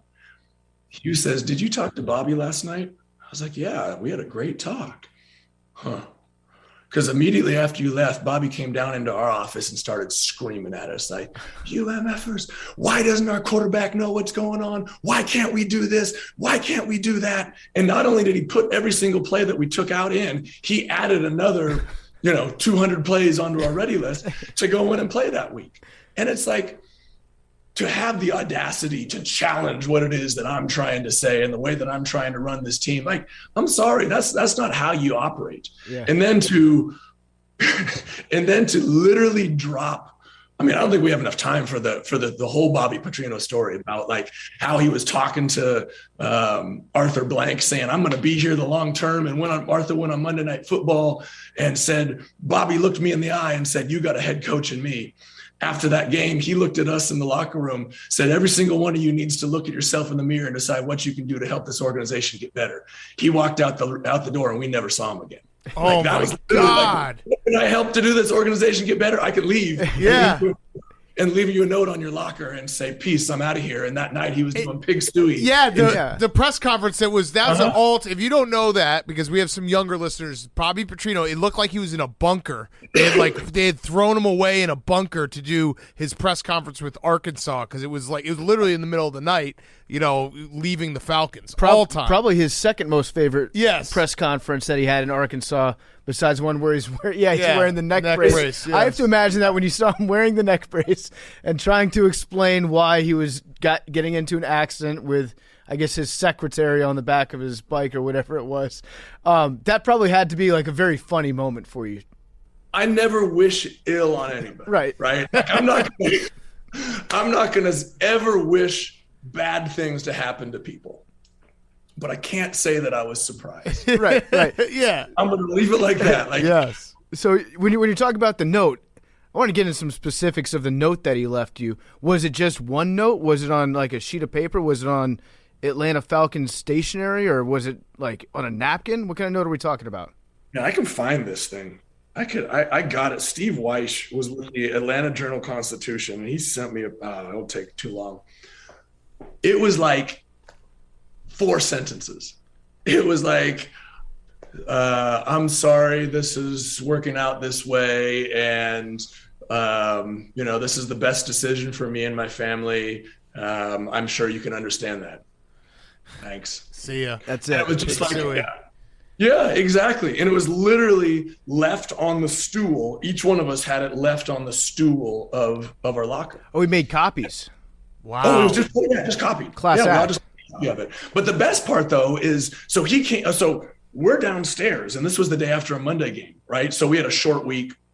Coaches had been in there, since like 5 a.m. the following day after the game, right? So this would be a Monday night game. So Tuesday morning, all the offensive coaches are just grinding at 5, 6 a.m. up there. We as players come in probably like 8 or 9 o'clock. And so it doesn't quite like there's this disconnect, like they're upstairs working, not knowing what's going on, as we come trickling into the locker room and start to figure it out. So Bobby ends up coming back, and this is all told to us through, Arthur and Rich McKay the following day in our team meeting. Bobby came back in and essentially came in and quit like that afternoon to Rich, and he just started walking out. And Rich is like, dude, I don't care what you say to me, but you got an entire coaching staff down there that has been working for you all day, and you better go talk to them. And so he said he like led him down the hall like a child. Bobby walked into the offensive room and said, "Thank you for your effort. I wish things were different. I'm going to Arkansas." And he left. Yeah. And hopped on the jet and pig suey. You're like the Forrest Gump of bad NFL moments, between that and like Mike Vick and then Saban leaving. We're going to get back to Joey Harrington in a second, but before we do, I want to talk to you about Cross Country Mortgage. Rates right now are unbelievably low. Don't pay the bank more money than you need to. Cross Country Mortgage, they're actually a lot like us at Barstool. They're a people-first group of people. They're dedicated to the fundamentals of mortgage lending. You get a fast, convenient, and less stressful home financing or refinancing experience. Our friends over at Cross Country Mortgage have made it so easy to figure out how much you can save on a monthly basis and over the lifetime of your loan. The numbers can be staggering. You don't know how much you can save unless you actually talk to an expert and figure it out. If you're a homeowner and you haven't refinanced recently, you might be leaving thousands, if not tens of thousands. Who knows? It could be hundreds of thousands of dollars on the table over the lifetime of your loan. So check it out. Go to crosscountrymortgage.com/barstool. Learn more about your future home buying experience or refinance your current mortgage. Cross Country Mortgage LLC, NMLS 3029, all loans subject to underwriting approval. www.nmlsconsumeraccess.org. Here's more Joey Harrington. So this might be a little bit of a tough question, but I'm sure you have an answer or something you thought about it. But is there a sliding doors moment? Is there one moment that you go back and you're like, man, if that one had been different, if I had drafted differently, if I had maybe come out a year earlier, if Nick Saban had stayed in the NFL, like, is there one moment that you think of like, that could have changed some things? I actually had that moment a couple weeks ago, actually. So there were 5 teams that wanted a quarterback that year, because I wasn't coming out earlier. I mean, my junior year was fine, but I had no intention. I mean, I was a college guy. Like, right. I loved college. It was awesome. So I'm staying. There were 5 teams that wanted a quarterback: Houston, Buffalo, Detroit, Washington. No, 6: Washington, Cincinnati, and Kansas City. And Kansas City was kind of late into the game. And so I didn't want to, Houston, I say 5 because Houston took David Carr. Like, they're out of play. I didn't want to go to Cincinnati or Buffalo. I wouldn't have minded going to Washington. I wanted to go to Kansas City. And Detroit was just kind of in the middle, because you have to remember, Detroit was they're only 2 years removed from Barry Sanders. Right. He only retired a couple of years ago, so I missed Barry Sanders by 2 years. I missed Ricky Williams by 1 year. So it wasn't a horrible place to go at the time. But the Kansas City coaching staff, that was Dick Vermeil. That was Terry Shea. That was, there was another guy too, that had a lot of actual connection back to my dad, right? So my dad played at Oregon. He was the starting quarterback for the very first game at Autzen Stadium. Wow. So he was the starting quarterback for the first game at Autzen, and I was the starting quarterback for the last game before they did the remodel. Funny, he never told me that. I had to learn it from a reporter, as it was happening. But so he has a connection to all those, because that Oregon coaching staff, I mean, that was John Robinson, John Madden, Terry Shea, John Marshall. I mean, guys that were John. Did I say John Robinson? I probably did. Yeah. Guys who had Coach Fry, like, in connections to college football and the NFL. But there was a connection there with Terry Shea that felt comfortable, right? That was the place where I wanted to be. That was a place where I felt like we had a connection. Like, there was that I was going to play for them and they were going to take care of me.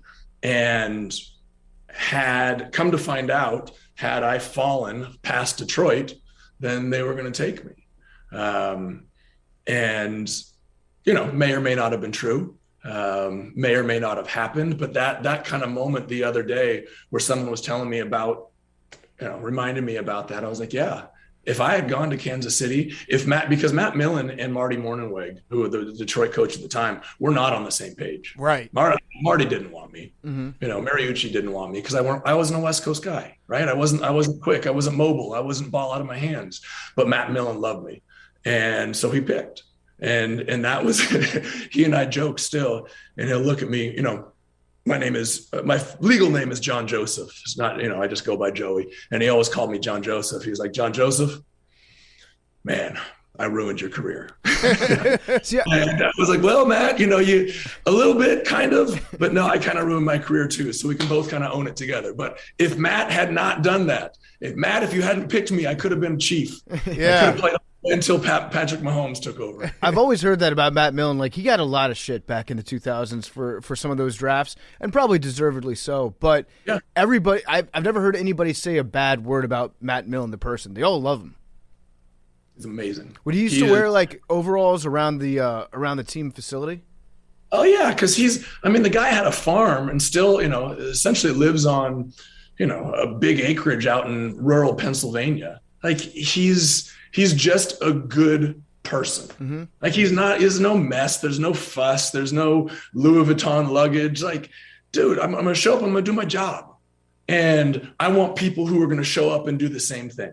And same way with Saban, same way with like any of those coaches, like you can respect that. Did he make mistakes? Hell yeah, he made mistakes. But he did it with the right intention, with the right intentions in mind. He was trying to do the right thing, right? But he screwed up, and that happens sometimes, and he owns it, and you can respect that. All right, now dumb question, sliding doors question. Do you think the fact that you went by Joey as a professional, as a grown man, hurt you at all?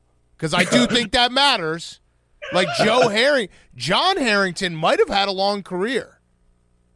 Wasn't there a Joey Browner? Had a decent career with the Vikings. So I'm trying to think right now. Like no one goes by Matty. Joseph Burrow. Yeah, it's like Joey Burrow. I don't think has a good career. Joe Harrington. This is now it's nitpicking. Joe Harrington sounds like a vice president of an insurance company. Yeah, we're picking apart your career. We're trying to find where things went wrong. Okay, so what you're essentially saying is it is my parents' fault. No. Right? So that's where we're going here? No. Joey Harrington is a great college football name. I think when you get drafted, you drop the Y and you go as Joe Harrington. Fair. You know what's funny? Matt told me the same thing. Really? All right, so Matt Millen and I both very incredible football minds. It wasn't Joey Montana. It wasn't Joey name. It's Joe. Yes. I was like, man, but that's me. Like I can't change me. And that was the thing. Like, and that's so funny that he said that because it's like it's an admittedly a very dumb thing for me to be hung up on, but it's like I just always am like, yeah, I don't know. If his name was Joe, he might have been awesome. I don't know. Yeah. And I think that's maybe yeah, we'll leave it there. We'll leave it there. I hear your point. It wasn't Joey Namath. It wasn't Joey Montana. Right. I'll go with that. Or maybe JJ. Yeah. JJ Harrington. That you could make a switch to running back at that point. Yeah. That's a good running back. You get faster when your name's JJ Harrington. Yes, absolutely. Yeah. Well, and maybe that was the problem is I wasn't fast enough because my name was Joey. Had I become JJ Harrington, then I would have been able to avoid that free rusher off the backside and throw an 18-yard comeback with a guy on my face. That extra letter weighing you down on your back. Yes. It seeps in. It's all about ounces, just getting rid of the ounces that keep you slowing you down. I've got an Oregon question for you. And you are like obviously an Oregon legend. I imagine that you still go back on campus and you're still a big man on campus, just for what you did to that program. But why didn't RoboDuck, the mascot, ever catch on? Because I love RoboDuck, especially when they show the birth of RoboDuck when he's like jumping out of the egg. Wearing the unitard, and he's got he looks like Batman, but he's a duck. And then you got Puddles standing next to him, like, what the hell is this thing? Okay. So hold on. We'll get into the whole duck genealogy here. Okay. Right. First of all, Puddles is not the duck that is there right now. Okay, that is just the duck. Okay. Or duck for short, right? If you don't want him to be, Joey, you could, or the duck. Got it. Duck. Right. So puddles was like an actual waterfowl, like a duck, like a mallard that they'd bring from the mill race, which is like the little slough running by the stadium down onto campus. And they'd put it on a leash and they would bring it into the games. And there was like this little thing quacking along, and that was Puddles. And so then they went through like this whole Disney mashup where it was kind of Donald, but you had the Donald Duck coming through the O, but then some of the coaches wanted to be like an angry Donald. And then there was the fighting ducks, and it's like, what the hell are we doing here? And then there was the lawsuit with Disney, and they settled on the duck, right? So this duck is amazing, right? He is hilarious. Then they tried to like hatch this new identity. Like you said, they brought him out of like this smoking egg and at midfield, and he had muscles bursting out of his leotard. And when you're used to the duck and the duck's antics and the ducks, because that's what's the best part of the duck is, the guy's just a fool, right? Whoever's in that suit they're hilarious. You watch the mortgage commercials, and the duck's always the best one in there. It's not like Sparty or somebody who's like, takes himself too seriously. And so we as a Oregon community said, well, we already got facilities, we already got uniforms, we don't need like a flashy new mascot. Like, thank you, but no thank you. And it was like one of those moments where they didn't do the you put everybody in a room. Focus group? Focus group, yeah. They obviously did not do a focus group on the new duck because 99% of all Oregon fans hated that thing. It's so funny to watch, though. The funniest thing, though, is I don't know if it's the actual RoboDuck, but it is the Twitter thing. Might be the funniest Twitter account on out there is RoboDuck, because he's got like some crazy, just outlandish takes. So things work out. Yeah. All right. So Joey, this has been awesome. I have one last question. We appreciate your time. This has been a lot of fun. So speaking of all your experience in the NFL and everything that happened, I assume you watch the NFL nowadays and you see what's going on. Who's the guy you look at right now, whether it be rookie or maybe it's his second year, where I'm like, give that guy more time. Give him more time. Don't make a decision on him. I see what's going on. It's similar to my situation where you can't throw him out right away because things maybe haven't broken his way. Give me some options. All right. There's Zach Wilson. Tua, Trevor Lawrence. Obviously, he's had a tough year. I think Tua is probably a good example of that. I would have said at the beginning of the season, if you talked to me, week 2, I would have said Sam Darnold. Right. Yeah. I would have said that's the guy who was in a tough situation in New York and ended up in Carolina and started to have some success. But I like the idea of Tua, right? Because how are you going to seriously have public discussions about trading for Deshaun Watson when you've just spent the first round pick on Tua, right? There's the whole tank for Tua campaign. Like, you wanted this guy and now you give him one season. I think that that's a great example. He's had some success, has started to play better lately, but that's the perfect example right there. I think that, and we'll see how it plays out, but all those discussions when they were talking about trading for Deshaun Watson, I was sitting there thinking, like, that is the dumbest thing you could do. You are undercutting the confidence of that kid. Mm-hmm. You are completely undercutting what you're trying to build. And not only are you going to not end up with Deshaun Watson, but now you're going to end up with a Tua who potentially may undercut himself, right? Because that's all the NFL is about, is confidence. Yeah. And I've told this story 100 times. It goes back to what we were talking about. Every quarterback on the roster can make every throw, but the difference is being confident in yourself and knowing when to throw it. Like, so my rookie year, we were playing the Raiders, and it was Rod Woodson had already left. He wasn't a corner anymore. He was at the end of his career and had moved to safety.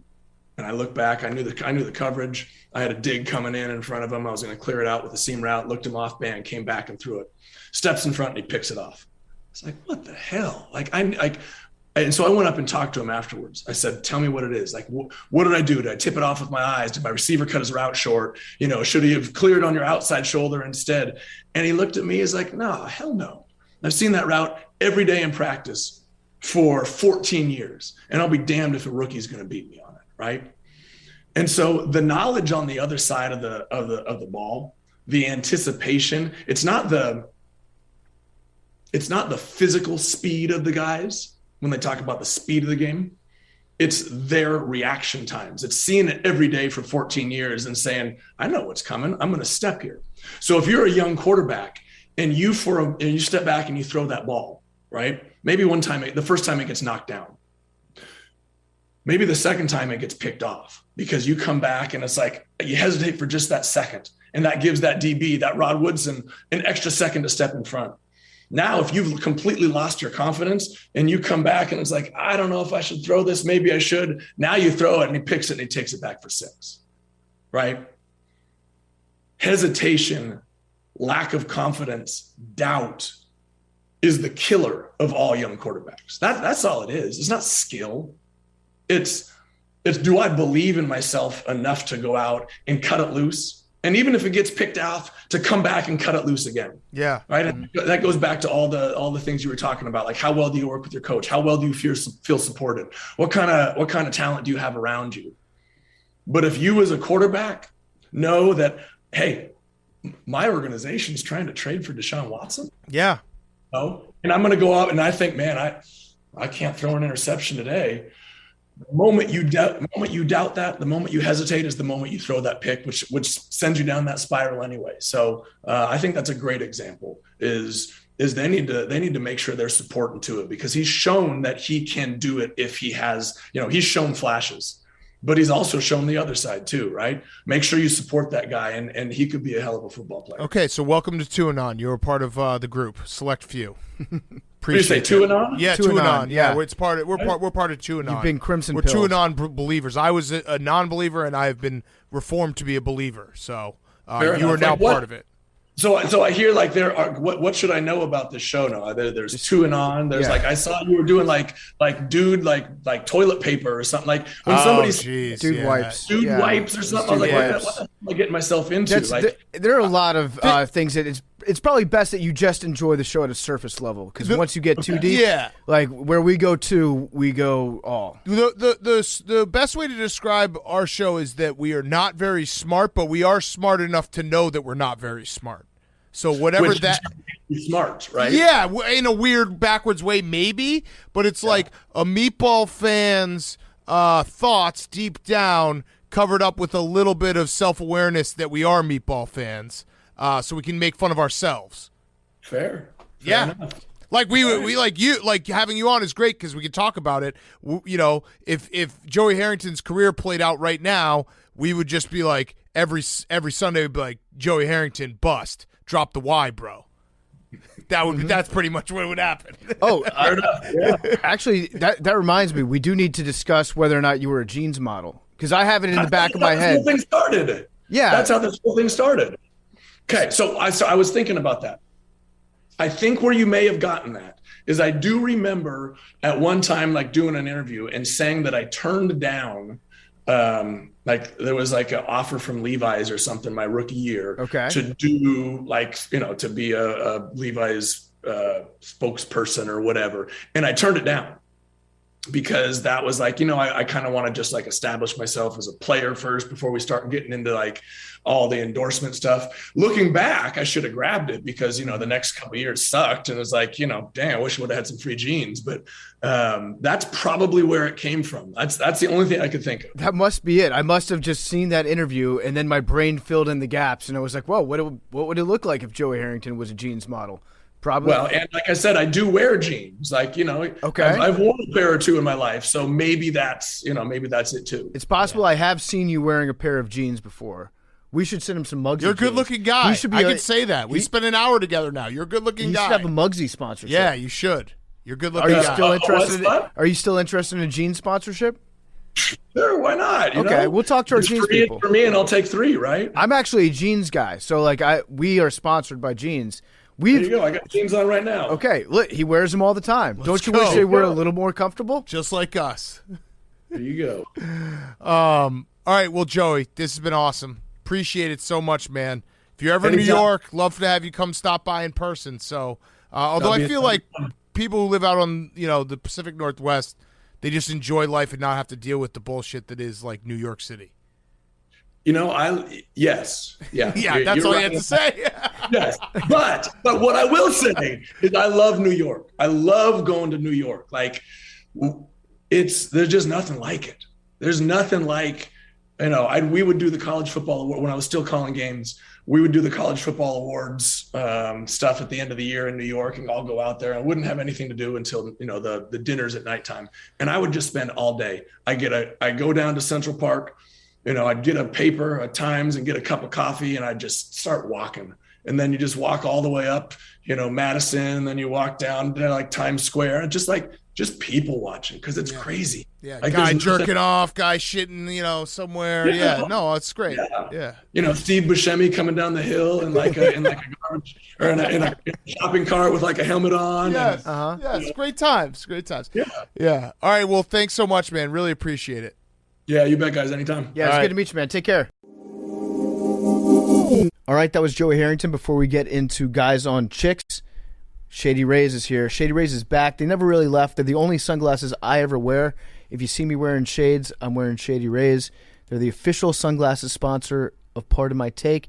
We're excited to announce we have some more Part of My Take limited edition Venturas. They're available right now. You might remember back in 2020, we launched our first ever collaboration with Shady Rays, and this year they came back with a brand new look. We actually worked hand in hand with the team over at Shady Rays. We helped them design the shades to make sure that they're true to the Part of My Take brand while also taking them up a notch in comparison to last year's version. I love the Ventura, the Shady Rays' first ever matte gray acetate frame. Ultra premium badass look. They have inset metal Shady Rays logo on the outside and signature Part of My Take logos on the inside. Two options to choose from. You have the Ventura, the Black Smoke, that has the ultra premium black lenses, and the Ventura Infrared Smoke. That's Big Cat's favorite, the mirrored red lenses. Yep. They both have grit etched into the lenses. We love them. I wear them every day. If I'm wearing sunglasses, I'm wearing Shady Rays. Plus, they have their special warranty if anyone has a problem with their shades. Shady Rays throws out profit, and they're going to do what it takes to make it right. And they donate 10 meals to fight hunger in America with every order placed and have provided over 20 million meals to date. So today, we're limiting our offer to 2,500 pairs. They're 100% worth this price. They won't last beyond the fall season. We've seen a bunch of people tweet pictures of their Shady Rays at us recently. They look awesome. People are very excited with them. Go to shadyrays.com/PMT. Get your pair. shadyrays.com/PMT. Okay, let's wrap up. Guys on Chicks. Hank? Dank. Clap it up for Hank. Yeah, our guy. He got in here today. He's just working hard. Nah, I've never worked a day in my life. Yeah. Grumpy cat. What? You're the grumpy cat. Remember the grumpy cat? You're being Grumpy No, Cat. the Mad Catter. R.I.P. Grumpy Cat. R.I.P. Grumpy cat. Gave great head, though. Hi, dudes. Do I need to do Was that anything? guy who cummed on his cat? Who didn't come on Didn't his come cat? on his cat. Yeah. Okay. Shane Dawson. Yeah, that's right. All right, sorry. Do I need to do anything about the tire pressure light in my car, or can I ignore that until spring? Nah. Just unless there's a fire in your car, you can still probably drive it. I just should always I'd hit the reset button, and then if it doesn't come on for at least a couple days, you're good. I used to just say it's just a fuse, probably. Just Yeah. a blown fuse. No, actually, honestly, if it's a tire issue, just drive to any gas station and walk in and be like, hey, I think my car is broken. And then the simp that works behind the counter will come out and he'll just fill your tire up with air. It's very easy. Yeah. It's pretty It was, but that's okay. Hi, guys. I was wondering... simp. I'm being nice. Hi, guys. I was wondering if you guys had any input as far as what I should do with my boyfriend. So for his birthday, I got him a Nintendo Switch. Easy to say it was the worst decision of my life. He won't stop playing to the fullest extent. Like when I say he won't stop playing, he will not stop, all caps. He brought a traveling case and brings it, all caps, everywhere with him. Oh, love this. Out to eat with friends, Switch comes too. San Jose Sharks game, Switch comes too. Dinner What? at what I thought to be his future in-laws, Switch. Christ, even late at night when trying to get intimate, hold on, babe, I just need to win this Grand Prix real quick. It's getting so bad to the point where I don't know if I should break the switch or just leave him. Any thoughts? Wait, I'm embarrassed and really frustrated that it's consuming his life. is Help. the Switch handheld? Yeah, I want one. they're great.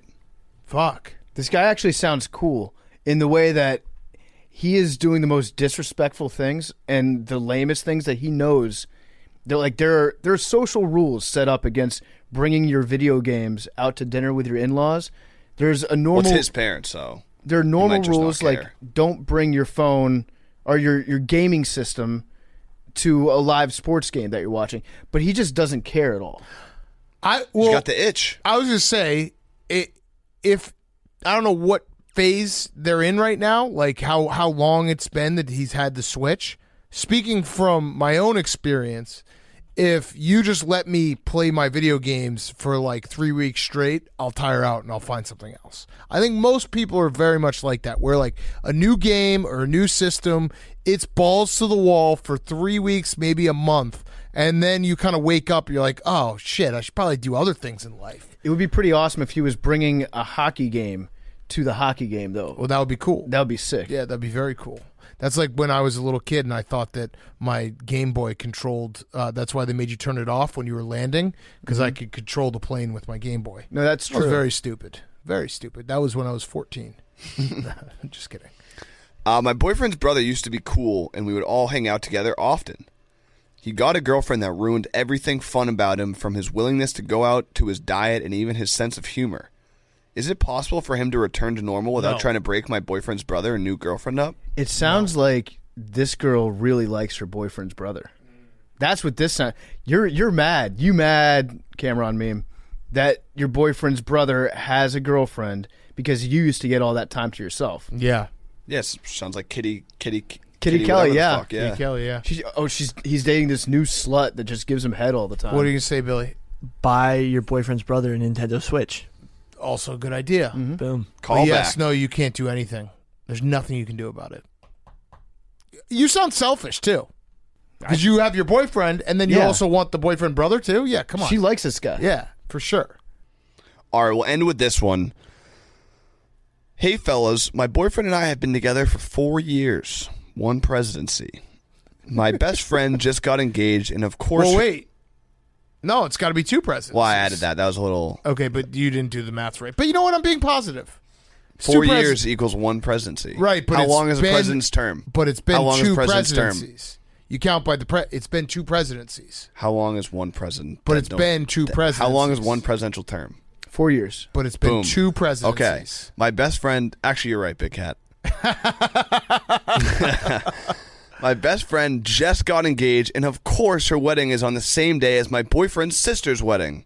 My boyfriend said he wants me to come to his sister's wedding, but I don't want to regret not going to my best friend's wedding. Which wedding should I go to? You got to go to your best friend's wedding. What is this? Wait, best friend? So it's... All right, so this chick, her best friend got engaged, getting married. Her boyfriend's sister is also getting married. Same date. They've been dating 4 years. One presidency. 1 presidency. Or 2. I think you have... If it's truly your best friend, now it can't be... Because girls like to say everyone's their best friend. They have a lot of best friends. Just going to shoot that straight. I think you have to go to your best friend's wedding. I think it all comes down to which invitation you got first. But if Because- you're in the best friend's wedding, you have to go to that. Like but you, like- if you're in, that's actually the if you are in, She's the best not the friend's best wedding, friend if she's not in the wedding. it. Yeah. And if she's in it, she's got to go. And if Yep. but think about if you think you're going to marry this kid and you're going to Photoshop be you in. Yeah, seeing all these pictures and stuff for the rest of your life, every dinner, like every time they talk about the wedding, it's going to be like, "Oh, you weren't there." But Here's- it's your best friend. If it is your best friend. Yeah. It sounds to If me you're like in the wedding. I think Big Cat was sniffing out a rat on this one Yeah. because it doesn't. You would be in the wedding. You would be a bridesmaid. Right. Because girls, they'll have like, they don't give a shit. They'll Right. have 16 bridesmaids and be like, oh yeah, my husband's a loser. He only has 2, but I'm still going with my, like 2 dozen that I've got that I haven't seen since college. So I think that if you were actually a best friend, you would have made that cut and you would be in the wedding. What Right. if there is no wedding parties? No wedding parties? Then it sounds like it's a broke wedding. Go to the other one. Yeah. No, probably a cash Probably bar. have to pay for your beer. Yeah. Uh-huh. You could also go to one rehearsal dinner and then go to the other wedding. but I think you got to go. I think that's If worse. you're in the wedding, you have What if to you're go. not in the wedding? Then What I if think you there's have no to wedding go. parties? Then I think But you it's have no to- wedding party. So it's like an intimate God. guest list. Well, then that's even more. That's more procedure. If it's like under 20 people at the wedding and no wedding party, then yeah, that probably is your best friend. Actually, now that I'm thinking about this whole thing, this is your perfect time to basically hold your boyfriend hostage and be like, I would love to go, but who knows if we're going to be together forever. Hint, hint. Get that ring. Mm-hmm. You could basically, you have all the leverage. Because if he really wants you to go, you got to be like, well, I don't know. Like, what if we break up in a year? Or you can see how much he cares about you. You can do the real passive-aggressive thing and tell him that you're going to go to his sister's wedding and then always be like scrolling Instagram with pictures of you and your best friend. Yes. And be like, oh, I'm so sad I'm not going to be able to be there for Sarah's wedding. And then see if he'll be like, you know what, babe? It sounds like this wedding means a lot to you. You can go. Yes. And if you know that he'll do that, then you're going to want to stick around with him. Also, check the invite because let's just call a spade, guys. We're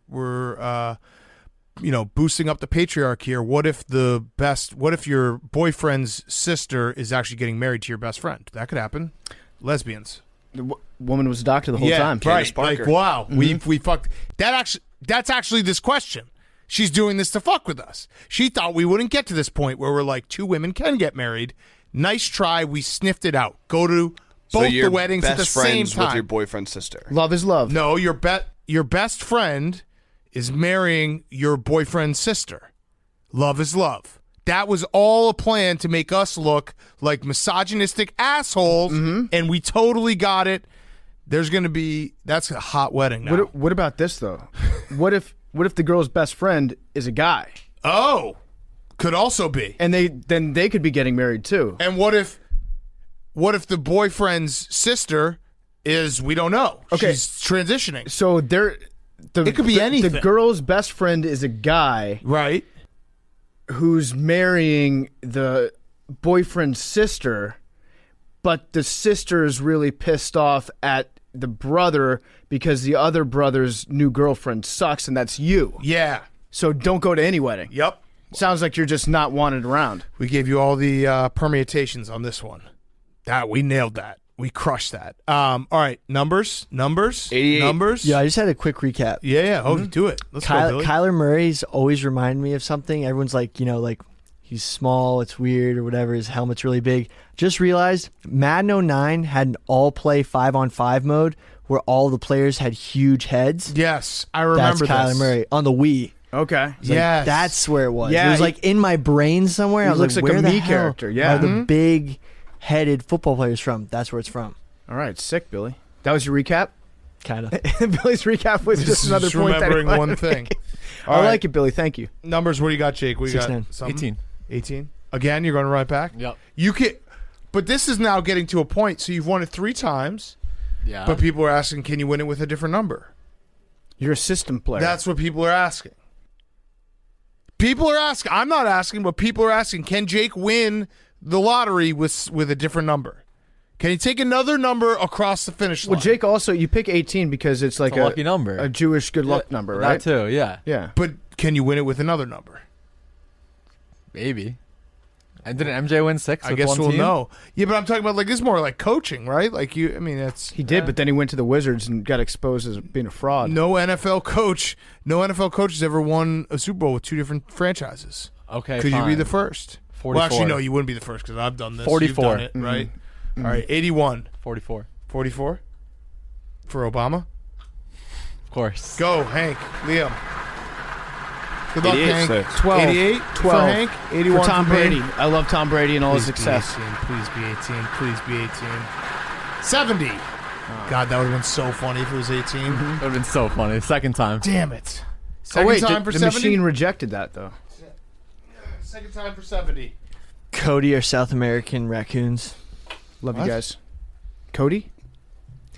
Is this a joke? Is this an inside joke that one person's going to get? No.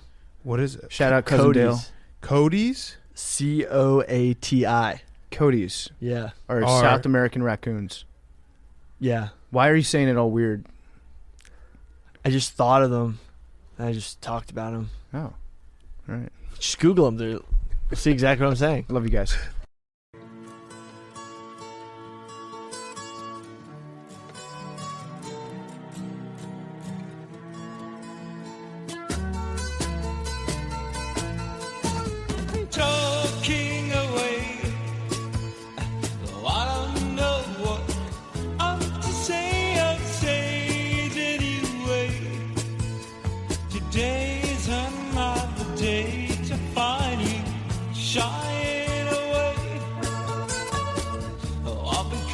for your love, okay? Take on me.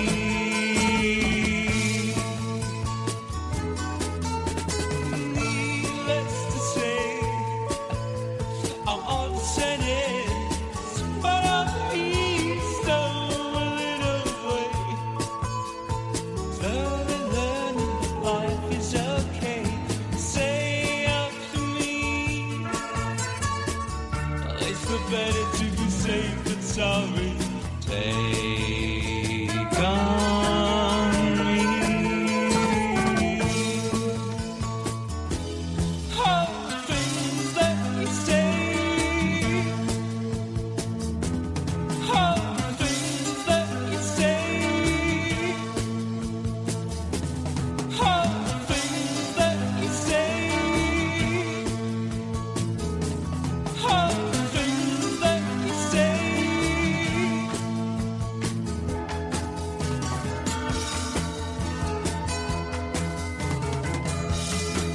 All the things that you say, yeah, is it delightful just to play my worries away? You're all the things I've got to remember. You're shying away. Well, I'll be coming for you anyway. Take on me.